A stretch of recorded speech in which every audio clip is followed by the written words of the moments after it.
everyone. This is Dr. Dani Anderson. I'm coming to you from my home office today for a special treat. I brought my trainer in, Andrea. Hello. Hello, Andrea. So this is Andrea Leonard. She's a corrective exercise specialist and a personal trainer, and she's my personal trainer, actually. And today we're going to talk about one of my hot topics I always have to get training on, which is chronic neck and upper back pain. As a doctor, even though I'm running around my office all day, I also spend a good portion of some of my days sitting at a desk, writing up patient charts, phone calls, all those emails you're sending me. And so I do find myself getting really sore from having to sit down a lot. So what Andrea is going to do for us today is show you some of the things that she does on me to help actually balance out my shoulders and open up the front of my chest and neck. And that's what we're going to work on. Sounds good. Okay, so of course, Dani, when I'm working with you, I can do some assisted stretching and manually do the stretches for you, which is awesome. It's kind of like having a massage and you don't have to do anything, so you can really relax into the stretch. But to be able to help other people, I need to teach them how to do it on their own. So a couple things that you can do, and if you noticed, I self-corrected as soon as I sat down. You've got to learn to draw your belly button towards your spine, bring your head into alignment, and keep your shoulders back. And that seems really foreign to most of us, especially when you're, working on a keyboard or even if you're driving a car. Right. That's the first thing I do is retract my shoulders. But once this becomes the new norm for your central nervous system, it's going to feel awkward for you to actually be hunched over. As far as stretches go, the first is just isometrically contracting your shoulder blades. So from the side, you can see that I actually push my shoulders back. A common mistake people make when they do that is that they compensate by arching their back. So as you retract, you also have to draw your belly button in, so we maintain what we call a neutral pelvis, and then bring your head into alignment. And a lot of women go, oh, but it makes me have a double chin. And my answer is, who cares? you're not going to be like this forever. It's just a stretch. So that's something very basic, just as far as correcting posture. And to your point, that's actually one of the things that was really helpful for me to know when I was putting the neck in the correct position for the stretch was actually creating that double chin.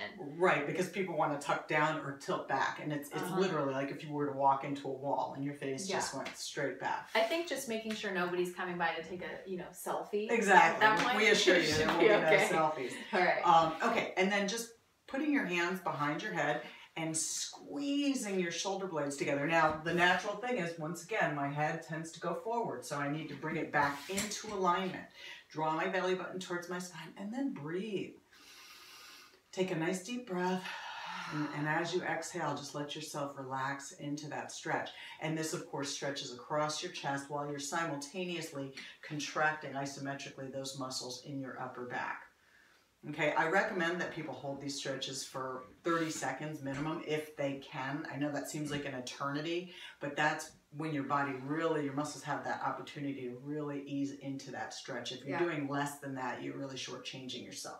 Yes. Okay, so then a couple of nice little neck stretches you can do. One is to do sort of a half of a clock and go from your right ear down up to your left ear, and then just back and forth. Now, I do not recommend that people do full rotations or that they tilt back into where they're tilting the back of their head towards their upper back. I'm using very generic terms here so people understand, as this compresses the cervical discs.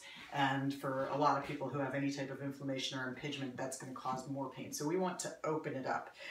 So you can go from side to side, and if you're like me, your neck sounds like Rice Krispies.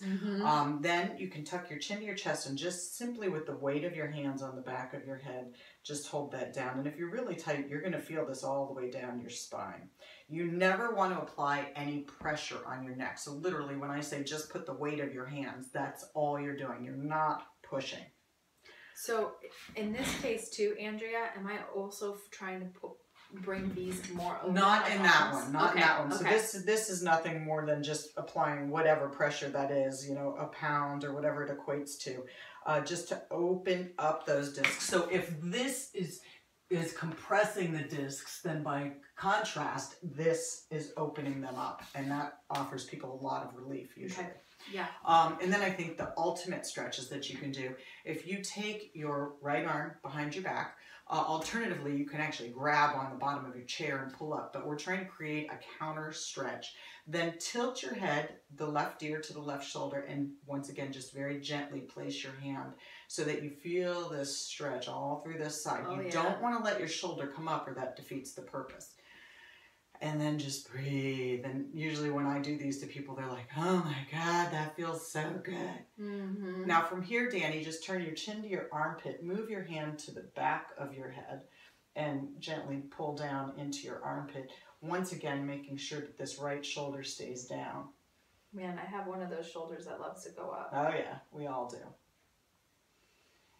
Now, although some people will actually have an imbalance from side to side, and oftentimes I'll suggest unilateral stretches where they just focus on one side, I think for general purposes, have everything done on both sides. So now take your left arm behind you, keep that left shoulder down, ear to your shoulder, then just the gentle weight of your hand, and breathe. Don't let that shoulder migrate up. And then turn your chin to your armpit, move your hand a little. And of course, we're speeding this up for the purpose of not boring people to death, having them watch us hold a stretch for 30 seconds.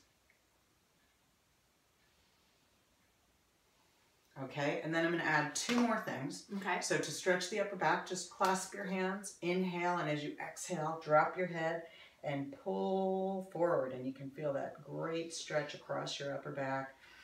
Nice deep breath. Try and reach a little bit further. What is my abdomen doing? In this particular situation, you're just kind of mush. You're relaxed. We're not trying to do anything here with your abs. So this is not ideal posture, but our purpose is strictly to stretch the upper back. Okay. And lastly, I'm just going to have you elevate your shoulders all the way up to your ears and then reach down as far as you can. So it's not just up and down like this. It's a real conscious effort of lifting up and then depressing all the way down. Reach for the floor, opening up. I almost do kind of like a roll.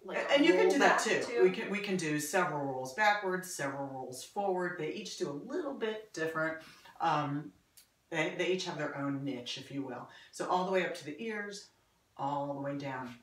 These exercises also, Dani, and you can relate to this, open up the lymphatic pathways. Yes. So do you want to talk real quick about what that Yeah, so one of the things that I get really concerned about, especially if we're talking in the winter time, a lot of the things that I do to correct some of the lymphatic drainage are located in the upper pecs.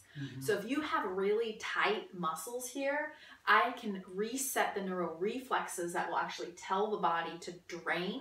But part of what I do is I send them to Andrea or a trainer. If I'm doing distance medicine, then I will send them to a local trainer who does corrective exercise and have them work on these types of things. Because if you're chronically in this position, it will actually turn off the reflexes in your brain to help say, please drain this area. Well, and don't you think that's important also, since the lymphatic system is basically what protects our body against infection, inflammation, and everything else. Inflammation, cancer. Exactly. You know, especially as females, especially females over 35 years old. I'm 35.